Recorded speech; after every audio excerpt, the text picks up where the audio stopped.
Well, they entered the fourth quarter tied, but a little too much Franz Wagner and not enough Sixers offense as they fall 106-102. Welcome here to Sixers Postgame Live, brought to you by Cure Auto Insurance, Amy Fiddle, Jim Lynam, and Mark Jackson. And we knew that Wagner was going to be a problem. We talked about it in our pregame show. He's really risen to the occasion. That Paolo Banchero has been out for a good chunk of their games. He's only played in 5 games so far, and he has been the star of stars for the Magic, a team that shouldn't be maybe as high as they are, but they're third right now in the East, Coach.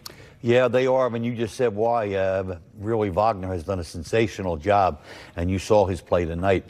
The number of ways he hurts you. He's a big guy, 6 feet 10 inches tall, but he takes the ball to spots. And I'll tell you maybe the difference. I thought he was a very, very good player last year, but I mean, he's a star now, playing at an all-star level. And now his ability to make that perimeter three-point shot brings the defense up, and he goes by them at will. And that's the thing. Defensively, we wondered who might draw the bulk of the assignment, Mark, and it really was kind of a group effort because it had to be, and even still, he gets 35. Absolutely. This guy's so skilled, Amy. He is so skilled with some size on him. It's like it don't matter who you put on him because he knows how to use his fundamentally gifted skill base to go do what he has to do. You get a little guy on him, he just big boys him. You put a smaller guy, another guy on his size, he just outskills them. And you know what I like about him? I like him in transition. For him to be 6'10", nice frame, he gets up and down. He loves to play in transition. I wouldn't have expected that from him, but he does it very well. Yeah, I mean, the Sixers had a chance. We like to say they were on the seesaw, our friend Mark Zumoff liked to say, and they really were for a while. It was tied at half. It was tied to begin the fourth. And then up until 90 seconds to go in this one, you're looking at a 1-point game, Coach. And the Sixers just unfortunately gave up some easy buckets like that. Yeah, that's just a breakdown defense. You can't give up a layup in a 1-point game. If they're going to make a tough shot, so big, you live with it. And if this is the next position, I think, Maxey drives. Yeah, it's a little bit later, yeah. And Maxey did a good job driving the ball, but he didn't make his threes. I don't think he had a three-point shot the whole night. Yeah, there was some rough shooting. So they're trying to foul Franz Wagner. They don't get it, and you can see they work. And this is just working the clock at this point. That's at least 6-7 seconds that went off the clock. That's so unfortunate. Maxey's just like, what's going on here? Now, see, the next, if we had fouled him hard, somebody got a technical. So, exactly. They got to be so they're trying to foul him. I mean, that's a foul. That's a foul. Yeah, but you can't leave it to the discretion. You have to foul him. You have to be sure about it. Yeah, exactly. And so really, to me, it's on Yabusele. He's the first one guarding the ball. You just wrap him. Yeah, wrap him up, and then they guard KCP. I do want to point out there were nuggets handed out earlier tonight. Wendell Carter, thank you so much for that. But here's the play out of the timeout. So we got a 3-point game. What'd you see here, Mark? I think Maxey thought he got fouled. He ripped under, watch, the old James Harden play. Yeah, it looks like there was a reach in there. He got hit, but the refs didn't think it was good enough to call foul. Watching the demo. He got hit. I mean, that's a foul. Yeah. It's a foul earlier in the game, I should say. Yeah. Yeah, no, but you're right, Amy. It's a foul. I'll tell you why it's a foul. The refs should realize that Orlando's trying to take a foul. They don't want Maxey to get a legit 3. Maxey reacts appropriately. He knew he got fouled, and as a result, he's getting the ball in the air, hoping he gets the benefit of a whistle to shoot 3 free throws. But the ref has to blow the whistle to at least give the Sixers the ball side out of bounds. Nick Nurse, well, you saw he went berserk, rightly so. Yeah, he was apoplectic after that one, as he should have been, because they clearly were trying to foul. Maxey's trying to get the shot up so fast so he could have 2 or 3 free throws, and then obviously there would have been a tie game, or at least a chance at a tie game, I should say. So, I mean, he's not getting the calls. We can talk about that all we want, Mark Jackson, but unfortunately, you don't want it to leave it to the refs. I guess that's the end of the line there. Unfortunately, it came down to that possession of trying to get a foul to get to the line and shoot 3 shots, but it shouldn't have got to that point. I thought Orlando did a good job when we got stops of coming up with offensive rebounds, second chance opportunities. And the Sixers came down to that opportunity. It was close, but it wasn't quite good enough. And I think we could have done a lot better on that. But, it's unfortunate. Well, Franz Wagner, a big reason the Magic won this game by 4, and he was magnificent. He had 30 points last night in a loss to the Knicks. He had 35 tonight. He had 31 against the Sixers down in Orlando last month. He did this only making 1 3-pointer. He's an okay 3-point shooter. That's not where he obviously, makes most of his shots. But 10 for 10, he's a very good free throw shooter, and he's a very good just general bucket getter. He's a little craftier than people might realize, Coach.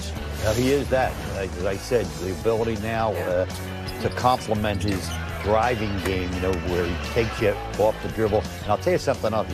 He goes either way. I'm a big guy that try to push a guy to his weak hand. This guy can drive right, left equally well. Those little flip hooks with either hand, he really has a nice repertoire when he's driving the ball to the basket.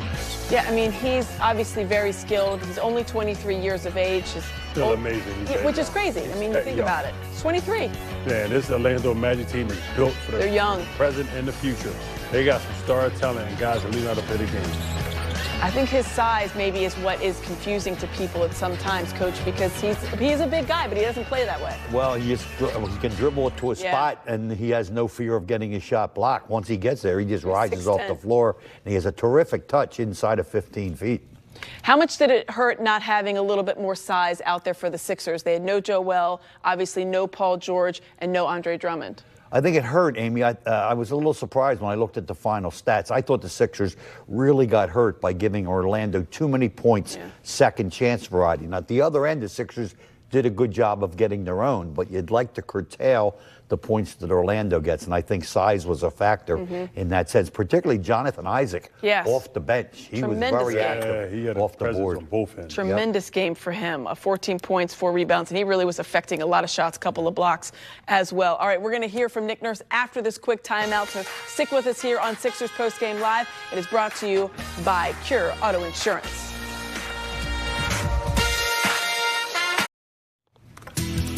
Back with a look at Jared McCain's night. He got the start after the last couple of games coming off the bench. Last time he faced this Magic squad, 29 points, 24 in this one, 13 at the half. Field goals identical, a little bit better three-point shooting, but still 50% overall. And you can see not as good free throw-wise, but seriously a great game overall from Jared McCain. When you look at it, he is the subject of our Yingling Presents Lager Up. Coach, he knew that he was going to be at their scouting report. He put up 29 on him last time. Jalen Suggs is a tremendous defender, second-team all-defense last year. How was he able to still score? Well, that's what he does. This guy, he's going to get his buckets. I agree with you. Suggs is very good, but he's got too much. He knows how to get out in the open floor and look at this little layup off the other foot so nobody can block it. And just that to me is a huge play. He just dribbled the ball to 12 feet with Wagner on him at 6'10", jumped in the air and shot a jumper. He's got a lot of, that's a sensational shot. Going left, turns his body, use the glass. That's another guy right here. Yeah, he can flat out score. Yeah, so little things like that. Like sometimes he'll go right at a bigger guy. Sometimes he'll kind of stop and pull up. And I think that it's things like that. He flies right by. That's a great fake right there. Yep. He had no chance. But everybody that was pretty much on him in this game, Mark Jackson, is going to have a lot more size than him. And yet he was still able to get buckets at a really good clip. You know, Amy, I think, I understand Coach Nick Nurse has to do what he has to do as far as lineups and matchups, starting who's coming off the bench in 22 minutes or 32 minutes. I understand that. But regardless of how many minutes McCain plays, I know when you watch his confidence, like no matter who's guarding him. Like it was a couple of times that Franz Wagner was guarding him, who was legit 6'10". He scored over and he Isaac literally too. put his shoulder right into him and created enough space to elevate and shoot over him. This kid has a great feel for the game. Like I said, I'm one first on the mid. I thought he's just going to be a shooter because what I seen at Duke, it's just, I'm sorry, I'm talking positive about somebody at Duke anyway. But he was a shooter. I'm like, he's going to come in and contribute to hit three-point shooting.